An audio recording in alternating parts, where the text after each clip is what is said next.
Clifford Takes a Walk by Norman Bridwell.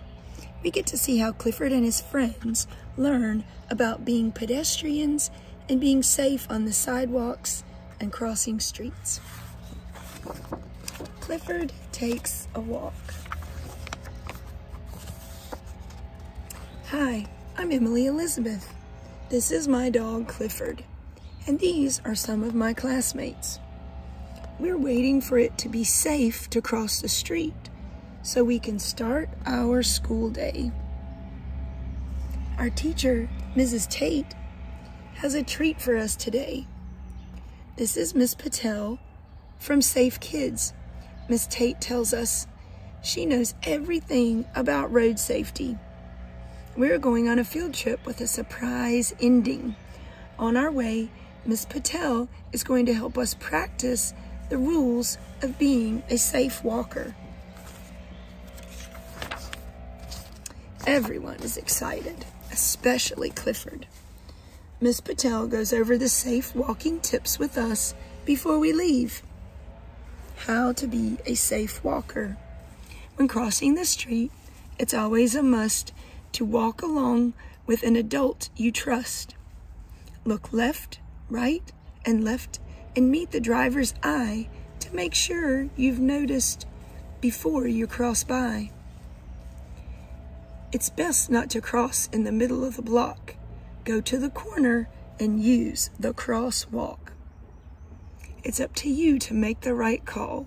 Don't dart in the street to chase that ball. Wherever you walk, it's important that you look for cars that are turning and backing up too.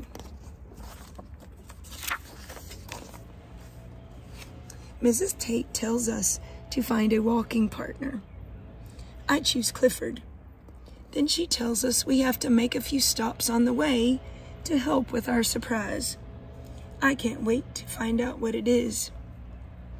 What's the #1 rule of being a safe walker? Mrs. Patel asks us before we leave. We all know this one. When crossing the street, it's always a must to walk along with an adult you trust. We are walking on the sidewalk when Clifford sees his friend Buster across the street. He is so happy that he runs into the road to say hi. "Clifford," I call out. "It's not safe to run out in the road." "That's right," Miss Patel says as Clifford comes back. "Does anyone remember the next rule?" I do. Look left, right, left, and meet the driver's eye to make sure you're noticed before you cross by. Miss Patel says I did a great job. Our first stop is the grocery store. The clerk hands Mrs. Tate a bag. I wonder what's in the bag.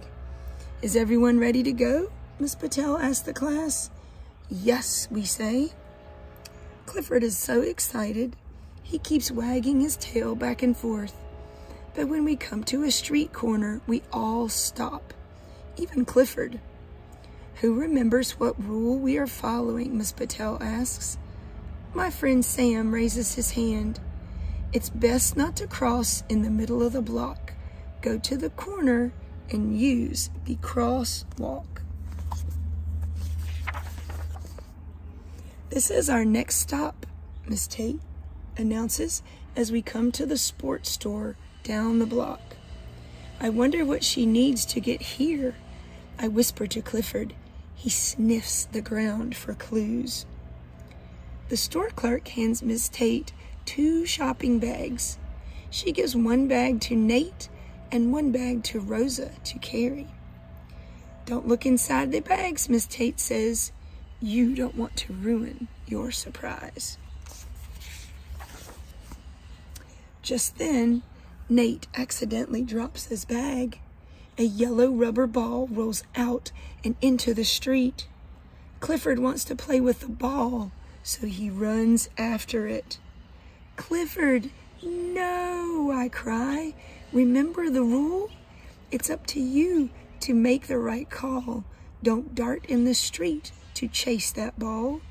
Great job, Emily Elizabeth, Ms. Patel says. Our last stop is across the street at the pet store. Who knows what to do at a corner without a traffic light, Ms. Patel asks. Before anyone can answer, Clifford smells something and puts out a paw to cross the street. Clifford, stay here, we yell. Wherever you walk, it's important that you look for cars that are turning and backing up too. That's right, Miss Patel says, after Clifford is back on the sidewalk. At the pet store, the clerk hands Mrs. Tate one last bag. Are we going to find out what the surprise is now, I ask? Very soon, she says. After a few minutes, we reach another corner. This is a lot of traffic, but no traffic light. We wait and wait for the cars to stop. Miss Patel, when will those cars stop so we can cross the street for our surprise? Gabriel asks. Suddenly, Clifford notices something in the grass and starts sniffing. Of course, says Miss Tate. There is supposed to be a stop sign here. It must have fallen over. Stop signs are big and red, says Miss Patel. They act like a red light. Drivers know they have to stop when they see one. But without the stop sign, how will the cars know to stop? Just then, Clifford picks up the stop sign with his mouth and walks over to the corner. Great idea, Clifford, Miss Patel says. Now that big red Clifford is holding the big red stop sign, the drivers know exactly what to do. The driver of the delivery truck stops and everyone can safely cross the street. Clifford saved the day. Welcome to our surprise picnic lunch in the park, Mrs. Tate says. You are now all super safe walkers, especially Clifford. Miss Patel says, we eat lunch and play with the toys from the sports store. There's even a yummy treat for Clifford. This is the best surprise field trip ever.